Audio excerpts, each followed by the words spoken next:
Ramon, I'm going to ask you that same question. What's your vision for the next 5, 10, 15 years? Well, along the lines of Scott, I moved back here along with my wife so we could raise our family. I think Jamestown's a great community. We need to ensure that we take the steps necessary to fix our issues, make Jamestown a prospering, growing community that is attractive for all of our children to come back, be in Jamestown, and of course to attract people from out of the area to come to Jamestown as well. Businesses, population growth, and ensure that 5, 10, 15 years from now, Jamestown is prospering and growing and moving forward.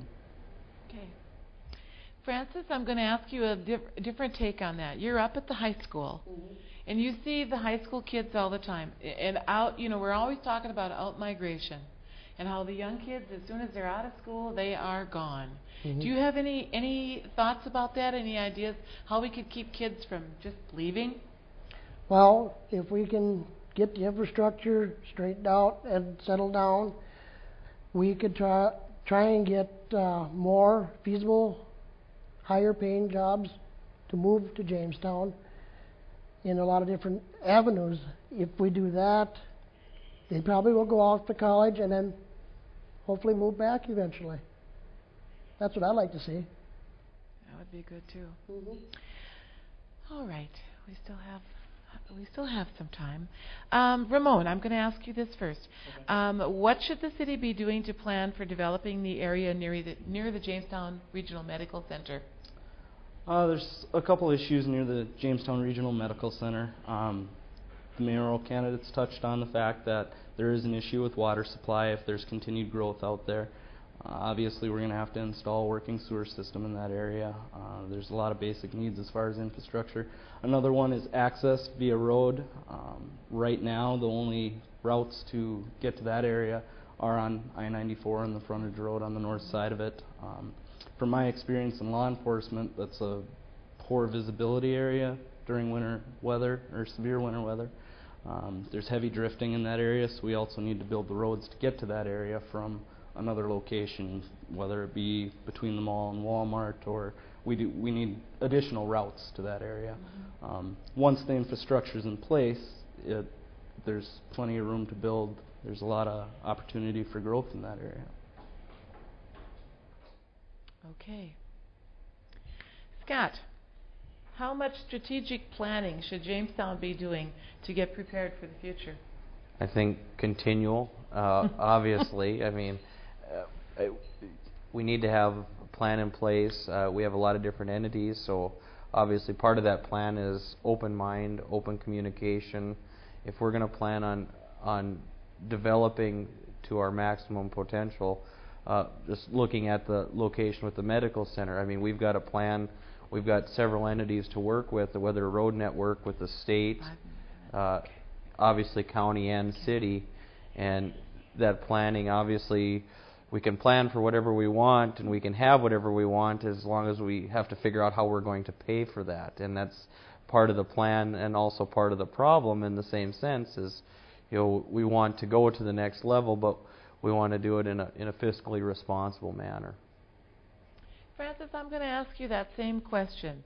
How much strategic planning should Jamestown be doing to get prepared for the future? Well, looking towards the future, you want to look towards the future right now in my mind is to get the town itself right now fiscally and structurally sound right now.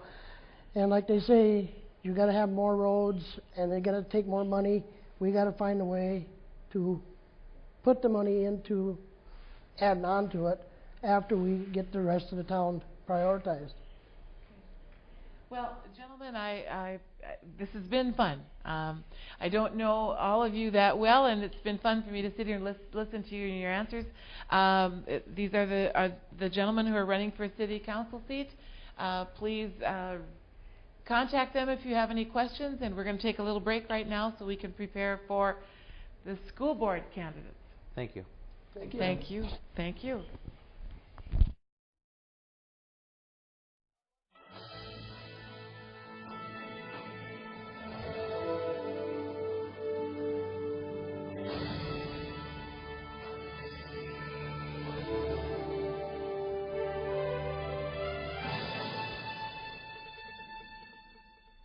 now we have the following candidates who are running for the City School Board: Heidi Larson, Roy Muslin, and Tanya Osley. And they're here today in the studio. Welcome. I'm going to give each of you a chance to start, to give us a 2-minute opening, and then we're going to have some questions, and you have a chance for about a 3-minute response. And if you don't do what you're supposed to do, there's a person here who will tell you to be quiet. Okay? All right, we're going to start with Tanya. My name is Tanya Osley. I'm running for my second term on the school board. I've been a resident of Jamestown for the past 19 years. We've raised 3 children here. We still have our youngest in school. He's just finishing his junior year. I really enjoyed the past 4 years on the board. I learned a lot and am hoping for the opportunity to serve another 4. Okay. Roy. Hi there, Pam. Yeah, my name is Roy Muslin, and I'm here tonight to ask for your support and your vote on June 8th. Little background on myself. In January of this coming year, my wife Pam and I will be married for a quarter of a century. Oofda. And we have 3 beautiful children that we're very proud of. Our oldest daughter, Erin, is just completing her first year of teaching at Teach for America in Baton Rouge, Louisiana. Our second daughter, Callie, has just completed her freshman year at Brown University at Providence, Rhode Island. And our youngest, our son Cole, is 16, and he's completing his freshman year at Jamestown High School. He likes his car and playing the drums. And I do have to say that our 3 children have all gone to the Jamestown Public School System and excelled there. We're very proud of the education they've got there. So at this point, I'd really like to thank our teaching staff at Jamestown School. I think they're excellent, top-notch. I'd put them up against anybody. And I'd also like to thank the citizens of Jamestown for all their support and help for our family over the years. We've greatly appreciated it. And again, I'm Roy Muslin. I'm here today to ask for your vote on June 8th. Thank you. Thank you. Heidi. Hear from you. I'm Heidi Larson, and I'm running for the City School Board, and I would appreciate your vote on June 8th. Attended Jamestown College here at Jamestown College, and I graduated from Northwestern in Bloomington, Minnesota with a Doctor of Chiropractic degree and a biology degree. I also have a Master's of Business Administration from University of Mary. I'm involved in the Jamestown community and chamber. My husband, Corey, he's employed by Goodrich Corporation, and we've lived in Jamestown for 16 years.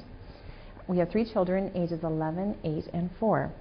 And I appreciate your vote and the opportunity to serve the citizens of Jamestown on the school board. Thank you. Thank you. Okay, let's get to some questions. Roy, I'm going to ask you this one. Do you support the continuation of funding early retirement for teachers, and why? Yes, Pam, I definitely do support continuing funding for early retirement for teachers. It's been something that the school board has had in place for over 20 years, I believe. There was a year or 2 where it was reduced, but I definitely believe in it because I believe it's a way for us to save some money, and it is a way for us to also get younger teachers involved in the system and to keep the flow going. Thank you. Tanya, I'm going to ask you this. What can be done to service the increasing special needs population while continuing to provide a quality education? Well, I think we have a good program in place right now.